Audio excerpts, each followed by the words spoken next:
남성에게 많이 생기는 암 2위, 바로 전립선암입니다. 빨리 발견해 치료를 받으면 생존율이 다른 암에 비해 상당히 높은 만큼 그 위험 신호를 잘 알고 계실 필요가 있습니다.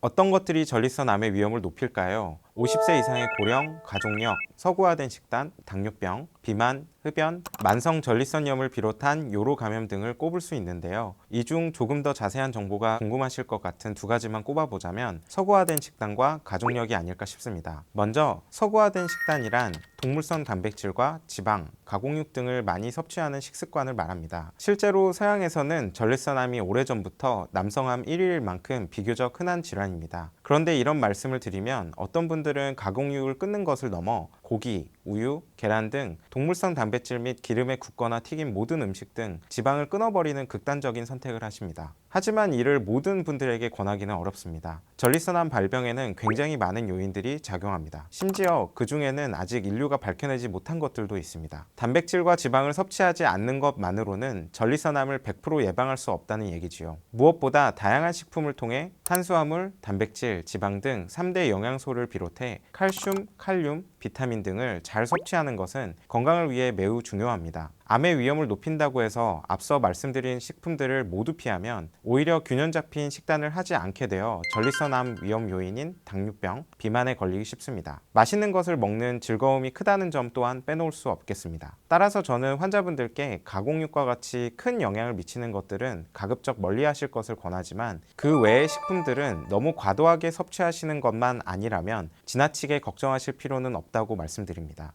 만약 식단을 조금 더 신경 쓰고 싶으시다면 지중해 식단을 권합니다. 지중해 식단이란 탄수화물을 통곡물, 신선한 채소, 과일로, 단백질은 가금류, 생선으로, 지방은 견과류, 올리브유 등으로 주로 섭취하는 것을 말합니다. 특히 지중해 식단에 많이 포함된 토마토는 일부 연구를 통해 전립선암 예방에도 도움이 될 수 있음이 알려졌습니다. 지중해 식단은 암뿐만 아니라 각종 만성질환의 위험을 낮추는 데에도 도움을 주기 때문에 여러모로 권해드릴 수 있는 식단입니다. 영양제나 건강기능식품 등을 챙겨 먹으면 좋은지에 대해서도 많이 궁금해 하시는데요. 일반적으로 건강하다고 알려진 식단을 잘 유지하고 계신다면 굳이 그런 것들을 추가로 챙겨 드실 필요는 적습니다. 이미 몸에서 필요한 만큼 음식으로 충분히 공급받고 있을 확률이 높기 때문인데요. 오히려 특정 성분을 과잉 섭취함에 따른 생리학적 부작용이 발생할 가능성이 있습니다. 상당수의 영양제 혹은 건강기능식품이 가격은 비싼데 그 효과가 확실히 입증되지 않았다는 점 또한 빼놓을 수 없겠습니다. 다만 식단에서 부족한 영양소에 대한 보충이 필요하다면 적정량의 섭취가 일반적인 건강에는 도움이 될 수 있습니다.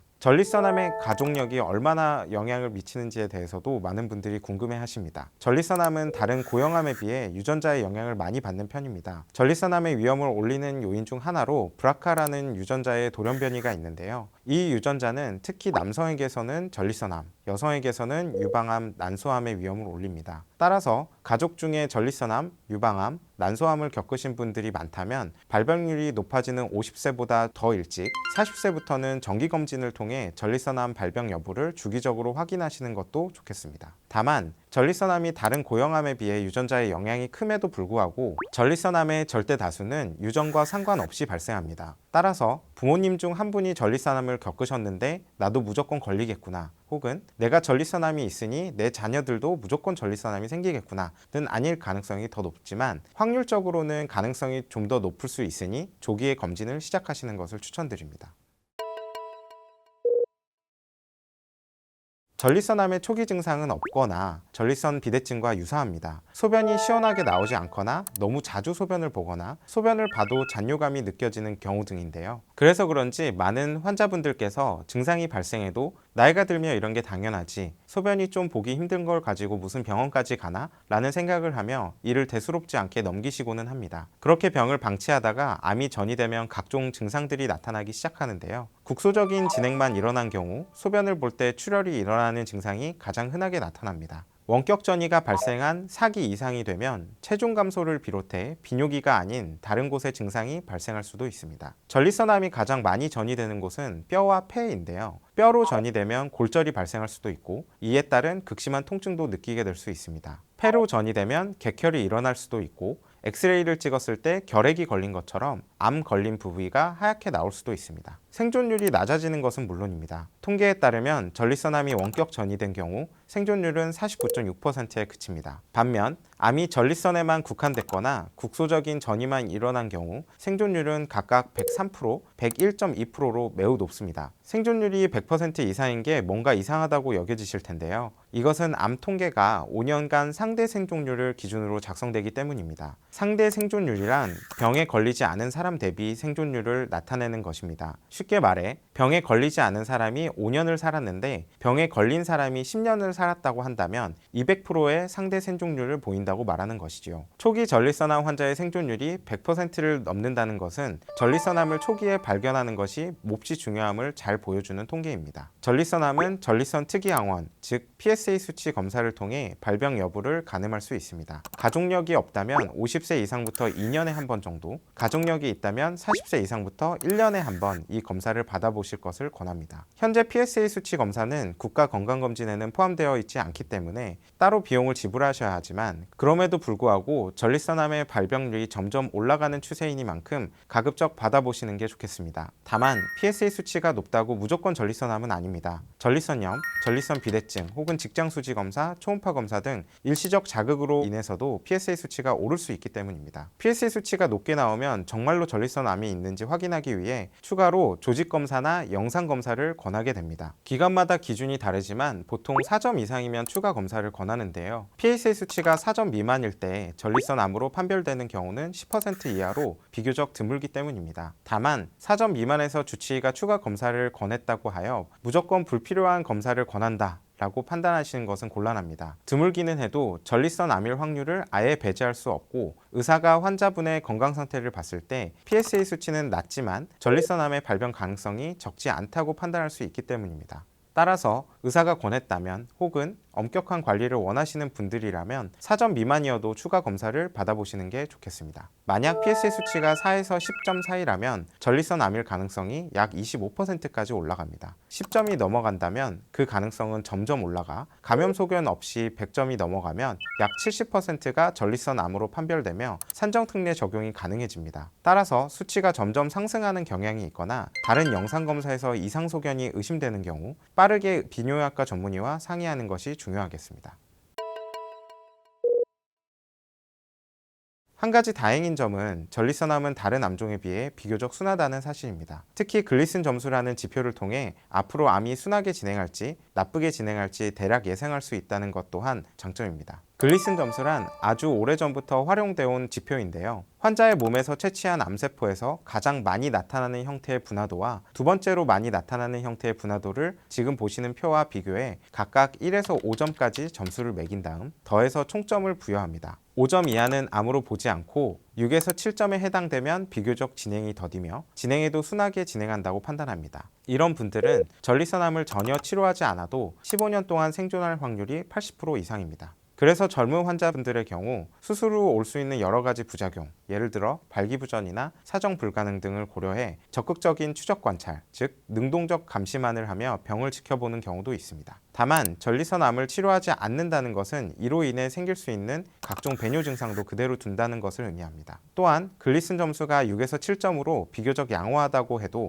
암이 다른 장기로 전이되지 않는다는 보장은 없습니다. 모든 환자에게 능동적 감시만을 권할 수 없는 이유입니다. 만약 글리슨 점수가 8점 이상이라면 사망률이 비교적 높고 수술을 하고 나서도 재발을 하는 경우가 종종 있어 적극적으로 치료를 받으셔야만 합니다. 만약 전립선암이 3기 이하에서 발견됐다면 대개는 완치를 목적으로 하는 수술을 고려합니다. 전립선을 완전히 절제한 후 방광과 요도를 이어주는 수술인데요. 전립선을 제거하면 몸의 특정 기능이 저하되는 게 아니냐는 질문을 많이 주십니다. 전립선의 역할은 여러 가지로 추정은 하고 있지만 아직까지 명확히 밝혀진 바는 없습니다. 따라서 현재로서는 제거에도 큰 상관이 없는 조직으로 간주됩니다. 다만 수술에 따른 부작용이 있을 수 있습니다. 대표적인 것이 요실금, 발기부전, 사정 불가능입니다. 먼저 요실금의 경우 병원마다 통계의 차이는 있지만 수술 후 대략 1개월까지는 무의식적으로 조금 소변이 흘러나오는 것을 모두 포함해 약 50% 정도에서 발생한다고 알려져 있습니다. 수술 후 6개월 정도가 지나면 90% 이상이 괜찮아지지만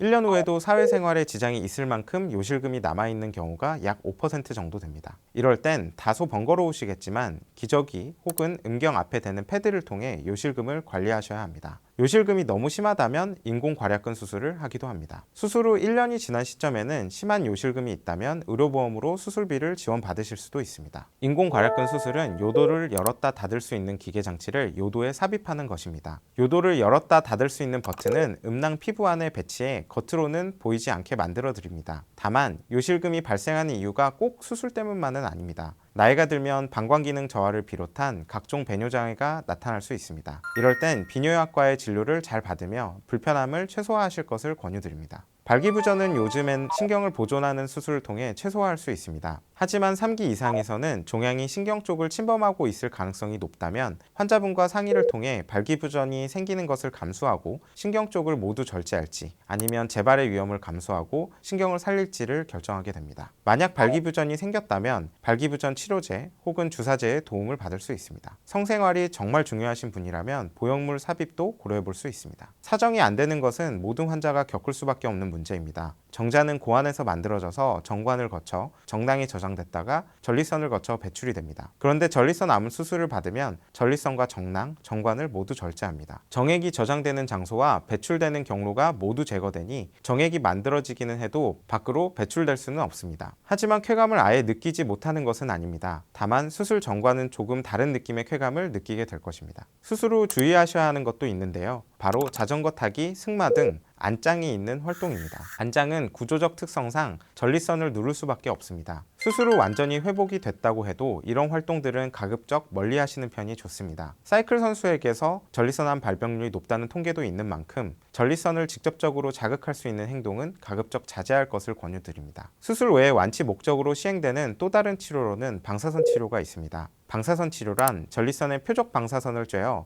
전리선 세포를 사멸시키는 치료입니다. 수술과 방사선 치료 중 어떤 것이 더 좋은지 물으시는 환자분들이 많으신데요. 환자분의 상태에 따라 다릅니다. PSA 수치가 20 미만으로 비교적 낮고 글리슨 점수도 7점 이하라면 대개 수술과 방사선 치료 중 한 가지를 선택하실 수 있습니다. 두 치료법 모두 생존율에는 큰 차이가 없지만 각각의 장단점이 있습니다. 수술은 한 번의 치료로 암을 모두 제거할 수 있다는 장점이 있습니다. 하지만 요실금과 발기부전의 발생 확률이 방사선 치료에 비해 높다는 단점이 있습니다. 방사선 치료는 비침습적인 치료라 수술이 어려운 분들도 받을 수 있고 요실금과 발기부전 발생 확률 또한 낮은 것이 장점입니다. 하지만 요도 협착으로 인해 소변을 보기 어려워질 수도 있고 1, 2년 정도가 지난 후 방사선으로 인한 장염과 방광염 때문에 심한 혈뇨가 나올 수 있다는 단점이 있습니다. 최근에는 전리선 외 장기의 피폭을 줄여주는 장치들이 나왔음에도 불구하고 상당수의 환자가 혈뇨로 일상생활에 지장을 호소하십니다. 특히 지병 때문에 항혈전제를 복용하셔야 하는 분들이 계신데요. 이런 분들은 혈뇨가 발생해도 지혈이 어렵기 때문에 방사선 치료 대신 수술을 고려할 수 있습니다. 이것 외에도 주치의가 환자의 상태를 여러모로 고려하고 수술과 방사선 치료의 장단점에 대해 환자분께 솔직하게 말씀드린 후 상담을 통해 어떤 치료를 택할지 결정하게 됩니다. 만약 검사에서 병변이 명확하게 딱 하나만 보이고 조직 검사를 했을 때도 그 부분에서만 암이 나왔다면 국소 치료를 해볼 수도 있습니다. 국소 치료에는 고집중 초음파 치료,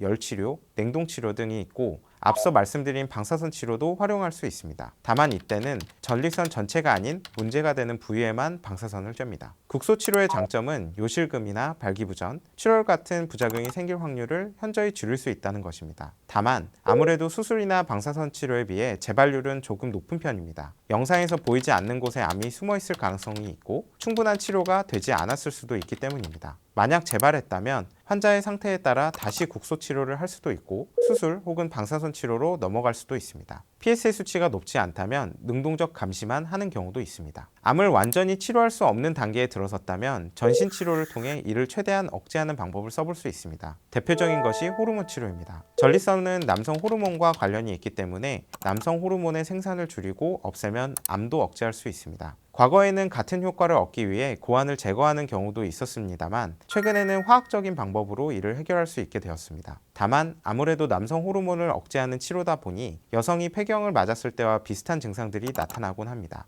우울증, 성욕감퇴, 발기부전, 유방통, 골밀도 저하 등인데요. 이런 증상이 나타나도 대처할 수 있는 방법이 다양하게 마련되어 있기 때문에 너무 큰 걱정은 안 하셔도 좋습니다. 최근에는 효과가 더 좋은 차세대 호르몬 약제들도 나와 있어 조기에 추가로 사용하는 경우도 있습니다. 다음으로 꼽을 수 있는 전신치료는 화학항암치료입니다. 전신치료 중 가장 오래 사용되어 왔다고 해도 과언이 아닐 텐데요. 다만 미디어에서 많이 접하셨듯이 머리털이 빠지고 속이 울렁거리는 등의 부작용이 있어서 호르몬 치료를 먼저 해봤는데 잘 듣지 않거나 호르몬 치료제에 내성이 생겨서 추가적인 치료가 필요할 때 시행하는 추세입니다. 최근에는 면역 체계를 조절해 암세포를 공격하는 이른바 면역항암요법이 새로운 치료법으로 주목받고 있습니다. 면역항암요법이란 환자의 면역 시스템을 활성화시켜 암세포를 인식하고 스스로 공격하게 만드는 방식입니다. 다만 아직까지는 적응증이 제한적이고 약물 대부분이 실험적 단계에 머물러 있어 보험 적용이 되지 않는 경우가 많습니다. 그 외에도 유전자 복구 억제제, 방사성 표적 항암제 등 기존의 호르몬 치료나 항암 치료에 반응하지 않을 때 사용할 수 있는 방법들도 제공되고 있습니다. 점점 발전하고 있는 분야인 만큼 점차 전립선암 치료에도 변화가 있을 것으로 기대합니다.